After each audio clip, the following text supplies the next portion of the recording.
A pirate, having indulged in too much desi local liquor, lay sprawled in the middle of a broken shipwreck. He was on the brink of death when suddenly a voice boomed, declaring, "Some best sorrow. The time has come to walk to the city of hell." The pirate, struggling to open his eyes, saw not the terrifying figure of death, but a strange, crimson calf. As the liquor's haze finally began to lift, the sight of the actual Grim Reaper standing before him caused the pirate to pass out once more. The Grim Reaper, bewildered by this unusual situation, glanced at the stolen Rolex watch on his wrist, a timepiece once belonging to Gandhi's collection. He realized the pirate still had precisely 69 minutes of life remaining before he succumbed to dehydration. Determined not to be labeled an ineffective Grim Reaper, he decided to take precautions and wait out the time. The Reaper set his long personal tool aside, sat on a nearby chest, and patiently awaited the pirate's awakening. Slozzy. However, after only 54 minutes, boredom began to set in, and the Reaper's eyes fell upon a treasure chest beneath him. Curiosity piqued, the Grim Reaper eagerly opened the box to peer inside. In a sudden burst of desperation, the weak pirate slammed the lid shut with a resounding thud. The Reaper, momentarily angry, couldn't help but laugh. He quickly pulled the pirate aside and reopened the chest. The box was overflowing with dazzling gold, silver, and jewels. Seeing his wealth exposed, the terrified pirate weakly tried to crawl towards the treasure. He collapsed from exhaustion halfway there, unable to stop the inevitable. The Grim Reaper picked up a gold coin, examining it closely, noting that it bore the image of Gandhi's grandfather. A playful idea struck him for passing the remaining time. The Reaper began a game of skipping the coins across the ocean's surface.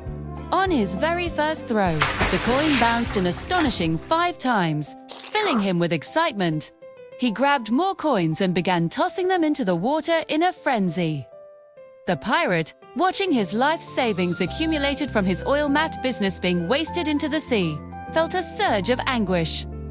Then, the Grim Reaper noticed a large fish chasing the sinking coins. A mischievous plan formed instantly in his mind.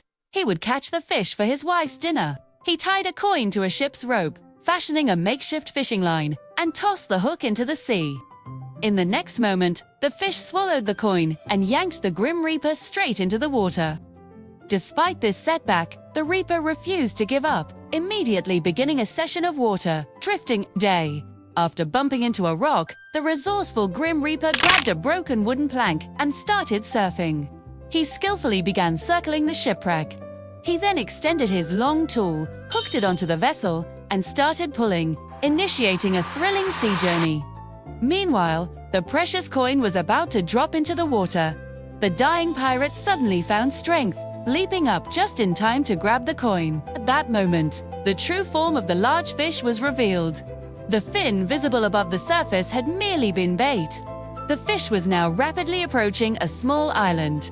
The Grim Reaper, whose mission was to claim the pirate's life, suddenly found himself fighting for his own, and he released the rope, allowing the fish to plunge immediately back into the depths.